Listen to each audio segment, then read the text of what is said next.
seçimi düzgün eləyək. Yəni normal yanaşılan bir servisə yanaşmaq lazımdır ki, bax nəticədə də avtomobil sizi yolda qoymasın. Yenə də indi bilirəm başlayacaqlar. Ha, Volkswagen maşın deyil, biz sizə deyirdik falan. Fikir verirsiniz, burada da aşınma var. Bilirəm ki, şəhərlərdə bu söhbətlər gedəcək ki, yeni maşınlar əvvəlki kimi uzun ömürlü deyil. 2018-ci ildir. 2018-ci ilin avtomobili əslində bu vaxtda açılması tez deyilmi? Bu hansı yağ tökmüsən? Ondandır. Adam var, sürücünün üzərinə yıxacaq, adam var. Düzdür, yenə mənə görə yenə də 300 min, yəni bir avtomobil üçün, hələ bir Alman avtomobili üçün mənə görə çox tezdir.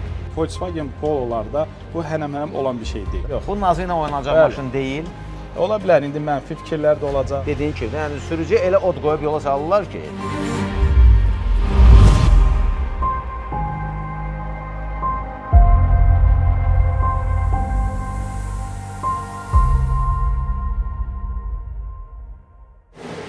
Deməli, ürək əməliyyatı və yaxud stent, yəni ürəklə bağlı problemi olan bir neçə adama sual vermişəm.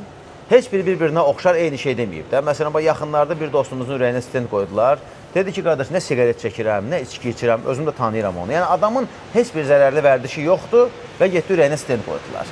Və yaxud görürsən ki, adamlar var ki, deyir ki, hər il check-up'a gedirdim, bunu edirdim. Heç vaxt mənə deməmişdilər ki, sənin ürəyində problem var və heç bir check-up'da da çıxmayıb. Amma birdən-birə ürəyə tutub aparıblar, stent qoyulub, nə bilim, açıq əməliyyat və s. Yəni, bu həmin o məsələdir ki, indi bu Volkswagen ürək əməliyyatına girib. Yenə də indi bilirəm başlayacaqlar, ha, Volkswagen maşın deyil, biz sizə deyirdik falan. Əslində biz ona görə Ramin bəylə bu məsələ haqqında biraz daha geniş danışmaq istəyirik. Xoş gördük, Ramin. Xoş gördük. Avtomobil 2018 MPI mühərrikdir, 300 min gedib artıq, 1.6 mühərrik. Avtomobildə bizə müraciət mühərrikdən kənar səsin gəlməyi ilə bağlıdır. Hansı ki, biz baxış keçirdəndə həqiqətən mühərrikdə səs var idi. Və müəyyən baxışlardan sonra qərar verildi ki, mühərrik sökülməlidir və qarşı tərəfində razılığı alındıqdan sonra mühərriki söktük. Və aydın olundu ki, yağ nasosu yağı düzgün qaldırmadığına görə, belə deyək də, öz vəzifəsini yerinə yetirmədiyinə görə artıq indi özünüz də görəcəksiniz. Hə, artıq görə bilərsiniz. Bax, burada görəcəksiniz ki, cərrahi masada da hər şey açılıb qoyulub bura. Görəcəksiniz ki, artıq burada da aşınma yaradı. İndi Kənan yaxından çəkər, bax, fikir verirsiniz. Burada da aşınma var və burada da aşınma. O içilik dediyimiz pladişdir. Bəli, əzim. Vala da görürsünüz ki, bax, burada görəcəksiniz ki, artıq zərər vurub. İz qoyub orada. Bəli. Avtomobildə yağ yeməklə bağlı şikayət olmadığına görə və porşinlərə də baxış keçirdik. Hələ ki, vəziyyəti yaxşı olduğuna görə onlara əl vurmayacaq.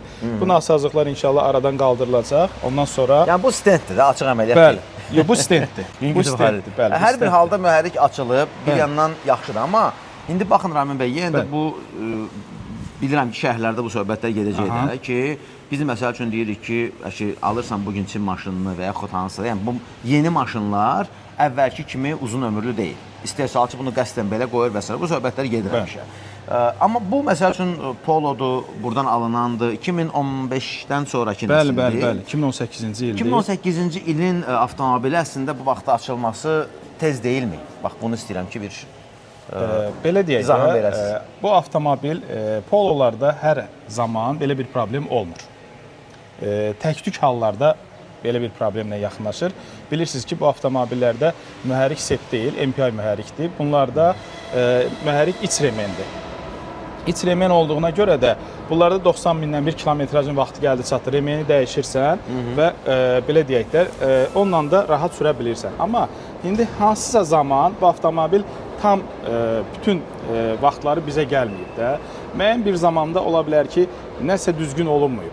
Bax, elə mən onu soruşmaq istədim. Misal üçün, indi adətən belə olanda standart klassik motoristin yanına gedəndə, indi bura servisdir, bilirik ki, Azərtəx servisinin iş prinsipi falan, yəni yağın üstünə ataq, onu deyək ki, bunun yağı düz olun falan.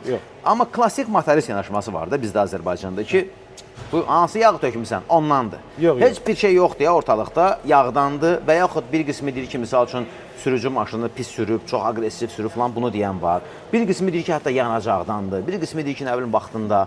Yəni, günahkar axtarır. Bu anda deyir, istənilən bir tərəf kimə nə sərf edirsə, o formada deyəcək. Adam var, sürücünün üzərinə yıxacaq, adam var, belə deyək, yağın üzərinə yıxacaq, adam var yanacağın üzərinə. Amma yenə də deyirəm, Volkswagen Pololarda bu hənəm-hənəm olan bir şey deyil. Belə ona görə biz bunu Olan bir çəkirik şey ki, deyil. bu nadir hadisədir. Sadəcə olaraq nadir olduğuna görə mən sizi dəvət elədim ki, belə bir avtomobil yaxınlaşıb və istəyirəm siz də çəkəsiniz, paylaşasınız. Sadəcə bu bizə rahatçılıq verməsin ki, Polo mühərriki dağılan deyil, problem yaratmır. Mən istədim bunu da göstərək ki, bu Pololarda da problem yarana bilər. Seçimi düzgün eləyək. Fərq etmir, Azərtex servis olsun. Yəni normal yanaşılan bir servisə yanaşmaq lazımdır. Statistik olaraq davamlı o servisə getmək lazımdır. Periodik olaraq TEO'ları vaxtında eləmək lazımdır ki, bax nəticədə də avtomobil sizi yolda qoymaz. Bu Poloların qiyməti bu gün nə qədərdir aşağı yuxarı? Artıq ikinci əllər demək olar ki, 14 minə də var, 17 minə də var, baxır da hansı komplektasiya. Və detallar tapılır da. Çünki bəzilərində biz görürük ki... Hər şey var, yox əzim, hər şey var, bütün detalları var, biz özümüz gətiririk. Heç bir problem yoxdur. Hədə, yəni sən 15 min avtomobil alırsansa, xüsusilə də bu yürüşlərdə və bu cür, düzdür, yenə mənə görə yenə də 300 min, yəni bir avtomobil üçün, hələ bir Alman avtomobili üçün mənə görə çox tezdir. Tam razıyam sizlə, amma orada görünməyən tərəflər var da, icebergin görünməyən tərəfləri var. İndi biz onu görə bilmirik ki, haçansa nəsə düzgün olunmayıb ki, bu avtomobil bu hala gəlib düşüb. Bildiyiniz kimi bu avtomobil artıq bizə bir müddətdir artıq bizim servisdə qulluq olunur. Korporativ müştərimiz. Bəli. Bundan öncə indi nə olub, necə olub, onu biz kimisə haqqına girə bilmərəm.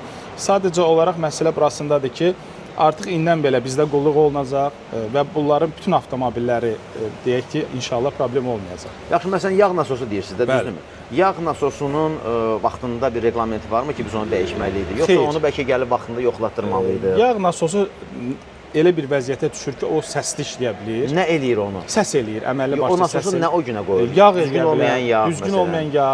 Məsəl üçün zavodun müddəti çox keçmiş yağ ola bilər. Baxın, bəzən insanlar onu zarafat eləyirlər, gülürlər ki, yağdan 5000 keçirtmişəm, 10000 keçirtmişəm, o düzgün deyil. O düzgün deyil.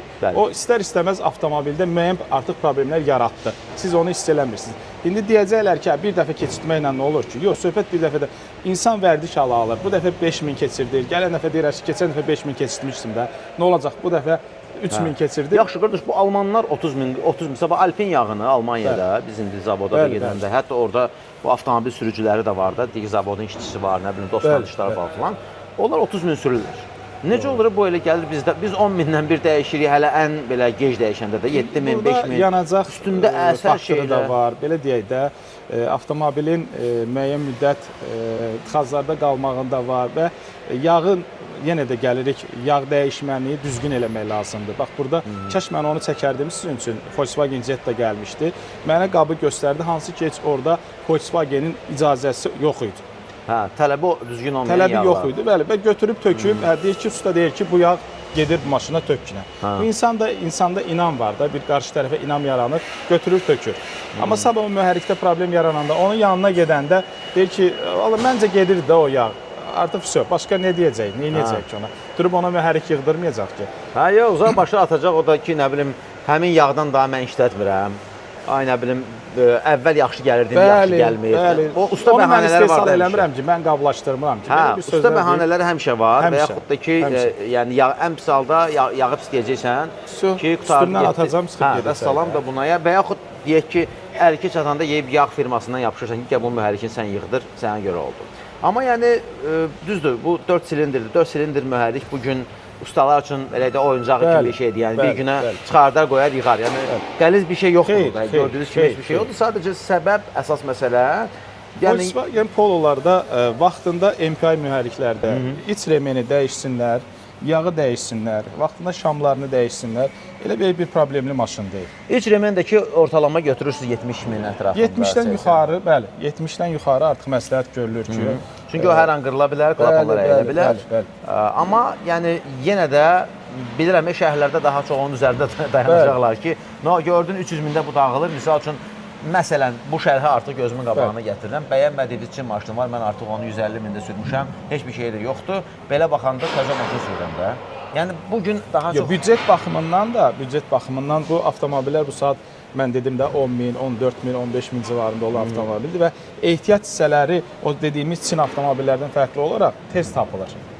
Və o qədər baha da olmur. Təbii ki. Təbii ki. Hansı ki, bu avtomobilin bu saat biz link deyirik də, Skoya markası belə deyək, çubuq. Hansı ki, 25 manatdır bizdə bu saat. Stabilizator linki. Bəli, bəli. Yəni elə böyük bir bahalı bir şey deyil. Ən çox da səs eləyən bir hissədir, tutaq ki, yağıdır, yağ filtridir, hava filtridir, korobka yağıdır. Yəni hamısı əl altında olan bir şeylərdir. Və 2 ay, 3 ay mən gözləyim ki, ehtiyac səsi gələcək, o iş deyil axı. Avtomobili alırsansa sürməlisən də, servisdə qalmaq üçün almırsan. Təbii. Və yenə də ya xüsusilə də şirkət maşınlarına belə maşınlar seçirlər ki, belə edildisə bu maşınlar çapılır da. Bəli. Yəni sən bunun sürücü dəyişir, maşın bütün günü yollardadır, ora gedir, bura gedir. Dayanmır. Səhər oturulur, axşama qədər, 6-ya qədər, hətta bəlkə ona görə bu ən ağır rejimdə sürülür, onu da nəzərə alınır. Yəni biz misal üçün o Unizedə yazmışdılar ki, bu qaqaş bu maşını sürür, yoxsa elə ancaq əzizləməyə alıb, yəni mən bunu eləmirəm, belə-belə. Bu o deyil. Yox. Bu nazı ilə oynanacaq maşın deyil.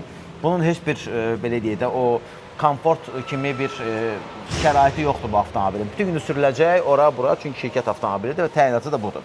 Yəni ona görə hələ də aktualdır. Pololar və yaxud Volkswagen bəzi modelləri var ki, soruşurlar bizdən. Biz hələ sırf Volkswagen-lə deyirik, amma hərçənd ki, yenə də Azertech servis universaldır. Bəli, bəli. Bir kameranın kənan servisdə görəcək, bəli. Müxtəlif növ modellər var və bu həmişə olduğu kimi yenə də universal servis prinsipində bütün avtomobilləri qəbul edir. Sadəcə burada, bax, o yağ, nə bilim, günahkar kimdir, niyə oldu, 300 minə motor da yığarlar filan. Bunun fonunda istədik ki, bir Ramin bəydən bir hekayəyə alaq. Təşəkkürlər. Xoş oldu. Çox sağ olun. Mən istəyirəm hər zaman belə bir avtomobillər gələndə paylaşaq. Ola bilər, indi mənfi fikirlər də olacaq, mənfi rəylər də olacaq. Əsas burada məqsədimiz insanların maariflənməsidir, onlarda fikrin formalaşmasıdır. Azertech servis, belə deyək də, məqsədi, amalı insanlara yaxşı xidmət göstərməkdir. Burada başqa bir art niyyət yoxdur. Düzdür, hər kəs istəyir ki, pul qazansın. Təbii ki, hamı səhər çıxır, axşama qədər işləyir ki, müəyyən məbləğdə pul qazansın ki, ailəsini dolandırsın. Amma burada müəyyən reallıqlar var ki, onları istəyirəm ki, paylaşaq ki, hər kəs maariflənsin, hər kəsdə bir yaxşı fikir formalaşsın ki, avtomobilimə vaxtında qulluq göstərməliyəm, düzgün seçim eləməliyəm, ən əsası da düzgün servis seçməliyəm. Bəli, ki, sabah sənə lazım olmayan işləri gördürməsinlər və yaxud o dediyin kimi, yəni sürücü elə od qoyub yola salırlar ki, bu, yəni mütləq səni kimisə üstünə göndərəcəklər, sənə əməlli başlı əsəbləşdirəcəklər. Bir də var ki, sənə izah olunur ki, bunun reallığı belədir də hazırda. Belə, təşəkkürlər. Buyurun. Növbəti çəkilişdə görüşərik. Sağ olun.